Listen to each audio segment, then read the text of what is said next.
and welcome to my channel. My name is Jara. I primarily teach people how to garden and grow food, but every now and then I like to make videos showing you guys what I do with all of the fruits and vegetables that I harvest from my garden. Today's video is a super important one because this is something that I do every summer at the end of my tomato season, because yes, my tomato season ends when summer arrives. It just gets way too hot here. So it's a little bit opposite compared to a lot of you that are gardening in a state north of me. But my tomato season is over. I've harvested a ton of tomatoes and I'm going to process all of this to make fresh homemade tomato sauce. And then I'm going to show you guys how to can it. I don't know about you, but I am a super busy person and I do not have time to remove the skins and the seeds from all of these tomatoes and then process them all. That literally takes hours and hours and hours. So I definitely have a lot of tips and different kinds of equipment and things that I use to speed up this whole process. So I'm going to share my method and technique for quickly processing a lot of tomatoes into tomato sauce and canning it. To begin, we have to talk about these tomatoes. I don't know how many tomatoes I have here, okay? It's just a lot, but this technique that I'm about to show you, it doesn't really matter the quantity of tomatoes you have. Obviously, the more that you have, the more sauce you're gonna make, but the technique, the method, everything is the same despite the quantity of tomatoes that you might have. My tomato season is super long. It's basically 9 months in a row of a growing season, so I harvest a lot of tomatoes, but I only process and can them all into tomato sauce one time, and that's at the end of my season. So as the months go by and I'm harvesting tomatoes, I like to freeze them all in gallon-size freezer bags. So I will just, throughout the entire season, keep filling these up one after another and storing them away in a freezer. So that way, when the day comes that it's the end of my season, I've harvested absolutely all of the tomatoes and I have time to make sauce, I just start pulling out all these bags and I do it all at once. The other added benefit of freezing the tomatoes before you start making sauce with it is you do have to defrost them. And in that process, they start releasing a lot of extra liquid. Basically, it's almost clear, just extra water liquid that these tomatoes are gonna give off. And that is the same liquid that you would have to cook out of your tomato sauce later, unless you want watery tomato sauce. So not only am I gonna show you a way to quickly remove the seeds and the skin out of all of the tomatoes to make a really nice, smooth sauce, but the process of freezing and defrosting the tomatoes also saves you a bunch of time because it will release all of that extra liquid. So when the day finally comes that you decide you're gonna start making your tomato sauce, 24 hours prior, you're gonna start taking out all of your frozen bags of tomatoes. Place all of those bags in either your kitchen sink or some kind of a plastic like tote storage container to hold all of this, because it will release a lot of juice and it will go all over the place. Then the morning of, you're going to take out all of the tomatoes, just pour them out of your Ziploc bags. They should be kind of squishy and defrosted. And you're gonna put them in some strainers or maybe even a big container like this one that has holes in there, because they still have a lot of liquid. So this will allow them to have some additional time to get that liquid out. So that's where I'm at right now. This has been sitting all morning, releasing all of that extra liquid. And now these tomatoes are ready for processing. To process all of these tomatoes as quickly as possible, I am using a KitchenAid mixer with this attachment here. This is called a fruit and vegetable strainer. I've had this KitchenAid mixer for more than 10 years and it still works perfectly. So I understand they're a little bit expensive, but I can't tell you how much I use this to process or make dishes or cook all of the ingredients and things from my garden, including this fruit and vegetable strainer. For example, I use this to make a lot of fruit juices. I will harvest my fresh muscadine grapes and make fresh muscadine grape juice with this. It's fantastic. But what this attachment does is that it removes the skin and seeds out of your vegetables like tomatoes or the grapes like the muscadine grapes, all in one go. So very easy, and it cuts out the time spent manually taking the skins and seeds out of the tomatoes. And quite honestly, if I had to do that manually, I probably wouldn't bother making tomato sauce at all. So I absolutely love this. It works great. It makes very nice, smooth tomato sauce. Now you could just take all of your tomatoes and throw them in the blender as is with the skin and seeds and make some sort of a tomato sauce, and that's fine. But I really enjoy the texture when you remove the skin and the seeds off. It's just a lot smoother. Almost always when I've tried to blend it all up, I'm left with some strands of the skin and it just isn't as smooth as I prefer for tomato sauce. So that's why a lot of people, including myself, go the extra step of removing the skin and the seeds. And of course, I will put links in the description to all of the supplies, everything that I'm using, so you can find it. And another added bonus is that kids, like my son here, really love to work this machine, so he's gonna help me process all of these tomatoes today. All right, so real quick, just to explain how this works, you put your tomatoes here in this chute. It's gonna be pushed through this grinding attachment right here. On this end, all of the skin and seeds are gonna come out, so So we're gonna put a bowl there to catch all of that. And then on this end down here is where all of our tomato sauce is gonna end up. So it gets all of the meat portion of the tomatoes, which is what you want for the sauce, and it dumps it back here. Now, just another tiny little detail if you wanna get nice, thick tomato sauce. I have this bowl here to catch the sauce portion that comes out of here. But I also put a mesh strainer like this one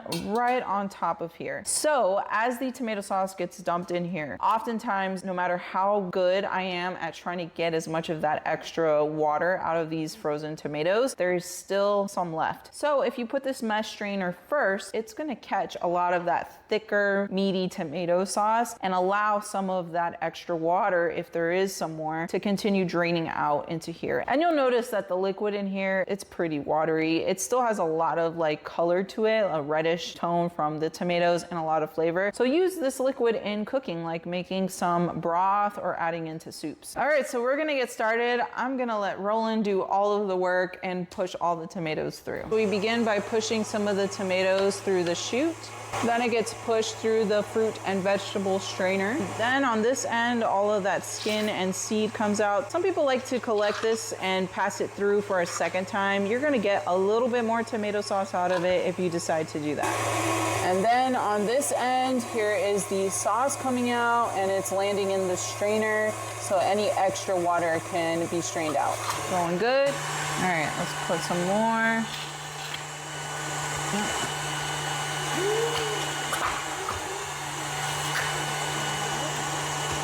Good job.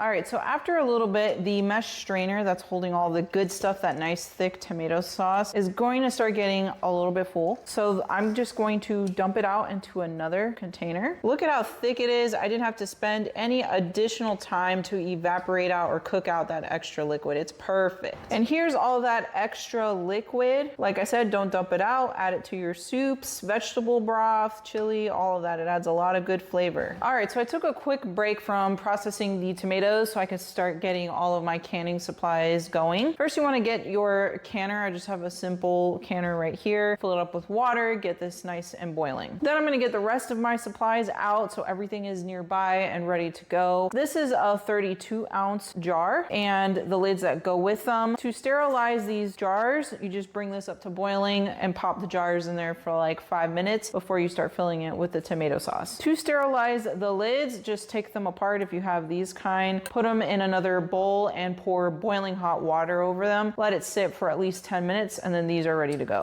I just removed them all and laid them out so they can get dry before we start the whole canning process. And just some other supplies and things that you're going to need. It's really helpful if you have a funnel. I am using the wide mouth type of jars. It has a wide opening like that, which is easy, but it's definitely way easier when you have a funnel to help you pour the sauce through. I also have this gripper to grab the jars when we're done processing and remove them out of the boiling hot water so you don't burn yourself. And then we need some lemon juice. You can get fresh lemon juice that you press yourself or use the lemon juice concentrate. We're going to be adding 2 tablespoons per 32-ounce jar. And that is to acidify our entire mixture, so to speak. And that will deter bacteria and stuff like that from growing inside of the jars when you put them away for storage. And I just like some regular distilled white vinegar. I just take some of this, dab it onto a towel, and then clean the rim of the jars after we put our tomato sauce and everything, just to make sure that rim is really clean and sterile, that no growth is going to occur on there. Lastly, you're going to need like a towel or something to put on the surface of your kitchen counter. I'm using like this dish drying mat. The reason why you need a towel or some kind of fabric, soft type of texture on the surface of your counter is because when you remove the jars out of here, they're super, super hot. And if you put them directly on your cold kitchen counter, it can cause them to crack. So you just want to make sure you set them on an old towel or something like that to prevent that from occurring. And that's pretty much all that you need for basic